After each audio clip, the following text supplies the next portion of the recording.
Bonjour à toutes et à tous. Cette semaine, nous allons aborder le sujet du C, la circulation, le système circulatoire. Cette vidéo entre dans le cadre d'une série de projets sur le thème de l'ABC. Je vous invite à regarder les précédentes afin de mieux en comprendre le contexte. Lorsque vous arrivez sur une scène d'accident, de malaise, plusieurs situations se présentent à vous. La personne est inconsciente mais elle respire. Dans ce cas-là, il faut la mettre en position latérale de sécurité. La personne est inconsciente et elle ne respire pas. Il faut donc procéder à une réanimation cardio-respiratoire. Mais ces situations représentent à elles-mêmes un sujet de vidéo complet que nous vous présenterons sur la chaîne dans les semaines à venir. Dans cette vidéo, nous allons mettre l'accent sur l'hypo et l'hypertension artérielle. Nous allons vous donner des astuces pour contrôler la fréquence cardiaque, mais aussi savoir reconnaître les différents types de plaies et savoir comment agir le cas échéant. Tout d'abord, nous allons expliquer les normes de la tension artérielle. Même si en situation d'urgence, vous n'êtes pas forcément équipé, il me semble quand même important de vous en préciser les valeurs. Il y a tout d'abord la pression systolique, la valeur la plus haute lors de la prise de tension. Il s'agit de la pression exercée au moment de la contraction du cœur. Les normes de la pression systolique vont de 90 à 130 mg de mercure. La pression diastolique, elle, correspond à la mesure basse de la tension. Il s'agit de la pression exercée sur les artères lors du remplissage de la cavité cardiaque, lorsque le muscle est au repos. Elle se situe entre 60 et 90 mg de mercure. Vous l'aurez compris, on parlera d'hypotension lorsque la valeur haute est inférieure à 90, la valeur basse inférieure à 60, et d'hypertension artérielle lorsqu'elle est supérieure à 130 pour la systolique et supérieure à 90 pour la diastolique. Les signes cliniques de l'hypotension artérielle sont la faiblesse, les vertiges, des nausées, des étourdissements, des pertes de connaissance, de la confusion, des maux de tête et des problèmes auditifs ou visuels. Les causes de l'hypotension artérielle sont diverses. Elles peuvent être liées à la consommation d'alcool, de stupéfiants, à la prise de médicaments pouvant engendrer une réduction de la tension artérielle, le manque d'activité physique ou une immobilisation prolongée, des troubles cardiaques, telles que l'insuffisance cardiaque, comme expliqué dans la vidéo précédente, des maladies du système nerveux ou d'autres troubles hormonaux. Le stress, le surmenage sont également des facteurs aggravants de l'hypotension. Lorsqu'il y a suspicion d'une hypotension artérielle, évitez de relever la personne trop rapidement. Une hypotension orthostatique peut être à l'origine du malaise. L'hypotension orthostatique est une hypotension créée par un changement de stature brutal. Si la personne est allongée, laissez-la progressivement s'asseoir puis se relever. Dans tous les cas, le médecin régulateur ou le régulateur du 112 vous indiquera la conduite à tenir. Les signes d'hypertension artérielle les plus courants sont les maux de tête, parfois accompagnés de vertiges, de troubles de la vision, de bourdonnements dans les oreilles, de saignements de nez. Dans les cas les plus graves, ils peuvent aboutir à des douleurs thoraciques ou une perte de conscience. L'hypertension artérielle, elle, peut être liée à l'âge, à des problèmes héréditaires, à des problèmes de santé. Il peut être lié au rythme de vie, avec le tabagisme, la consommation d'alcool, une alimentation déséquilibrée, très salée, le manque d'activité, le stress, la prise de médicaments. Les troubles du sommeil peuvent également avoir une conséquence sur la tension artérielle. Nous allons également évaluer la fréquence cardiaque. Le contrôle de ce pouls se fait à différents niveaux. Chez l'enfant, on va favoriser l'artère brachiale, qui est juste ici. Chez l'adulte, nous pouvons utiliser la base du pouce, le pouls carotidien, le pouls fémoral au niveau de la cuisse, le pouls pédieux sur la face supérieure du pied, ou encore dans le creux poplité à l'arrière du genou. En situation d'urgence, on va favoriser la prise de pouls au niveau de l'artère carotide. Ce pouls est plus facilement perceptible et il est bien souvent plus exposé. Le contrôle de la fréquence cardiaque se fait à l'aide de l'index et du majeur. N'utilisez pas le pouce. Positionnez les doigts au niveau de l'artère et comptez le nombre de battements par minute. Nous allons aborder maintenant le cas dans lequel la personne est consciente et qu'elle respire. Comme expliqué dans les vidéos précédentes, après avoir effectué l'ensemble des tests initiaux, il faut exposer les blessures. Dans le cadre d'une plaie, il faut toujours s'assurer des circonstances. Demander à la personne si elle a été mordue par un animal, par une personne. Bien que la rage ait été écartée en France depuis de nombreuses années. La prise en charge diffère en cas de morsure. Il y a un risque de transmission de maladies telles que le VIH, les hépatites. Ces informations sont à fournir aux services de secours afin de mettre en place les actions nécessaires, telles que la mise en relation avec le centre antipoison ou la mise en place d'une trithérapie préventive.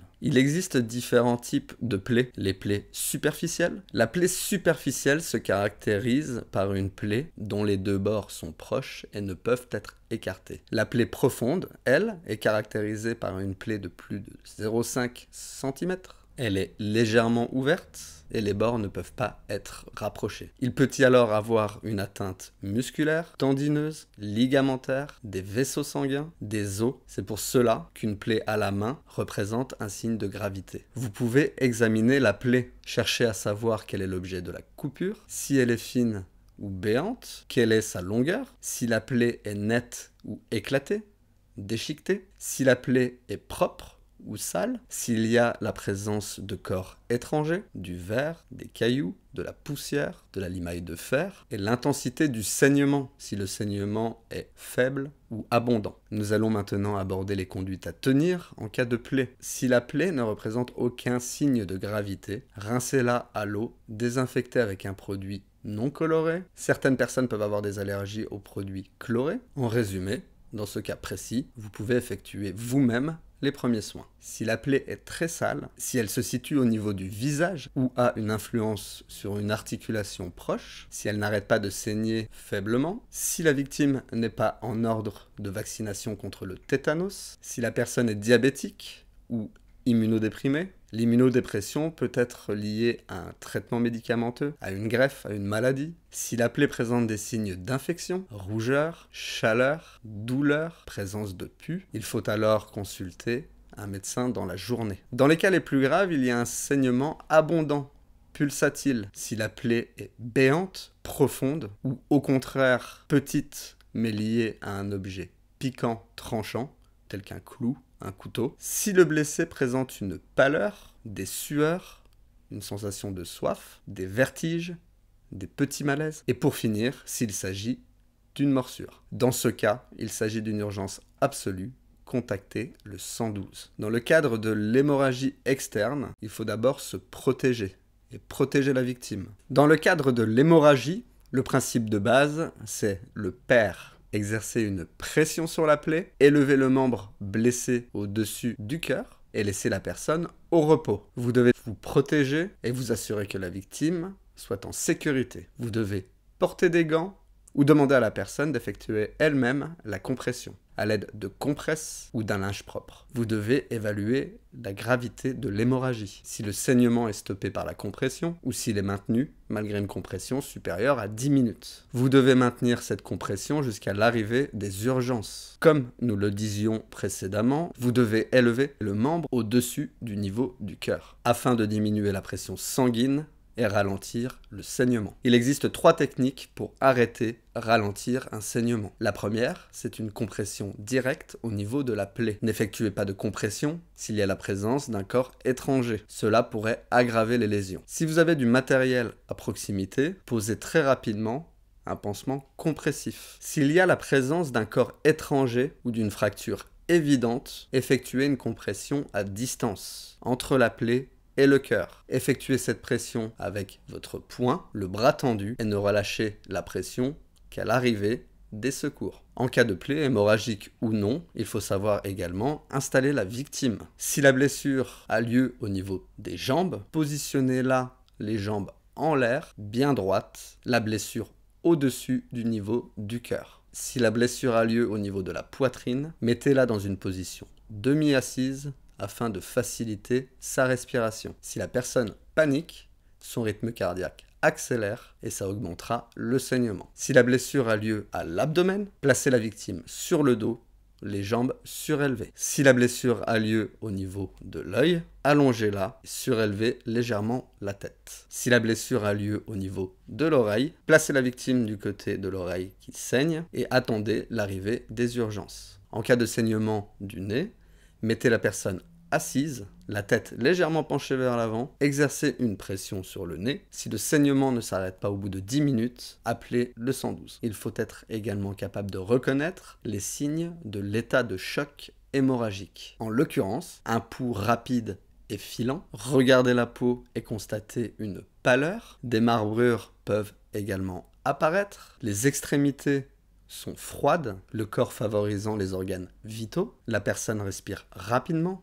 Il faut savoir la rassurer afin de diminuer le débit sanguin et ralentir l'hémorragie. La personne a soif, elle est angoissée, elle est agitée, perdre connaissance. Ce choc hémorragique est également présent lors d'une amputation. En cas d'amputation, il faut, au même titre que la plaie hémorragique, stopper le saignement, effectuer un bandage compressif. Rester auprès de la victime jusqu'à l'arrivée des secours. La particularité est la façon de préserver le membre amputé. Dans le cadre d'une amputation, afin d'optimiser les chances de greffe du membre amputé, il faut le rincer abondamment à l'eau claire ou au sérum physiologique si vous le pouvez, le préserver dans un linge propre ou dans des compresses stériles imbibées de NaCl ou d'eau, le placer dans un sac congélation, préparer un second sac dans lequel vous allez mettre de l'eau froide et des glaçons si vous le pouvez, plongez ensuite le sac contenant le membre dans l'eau froide et refermez-le. Ne laissez jamais le membre amputé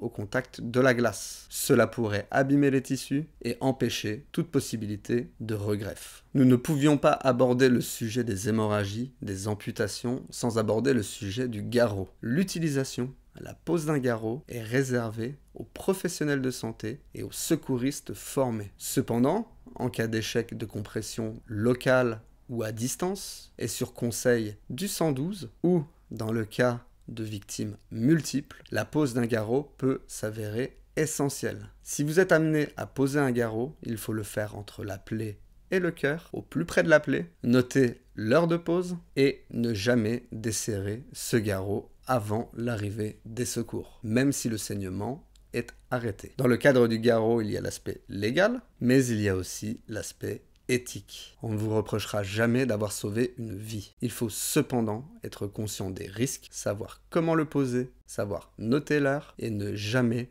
le desserrer vous-même. Be safe et à bientôt sur la chaîne des conseils du tisanier.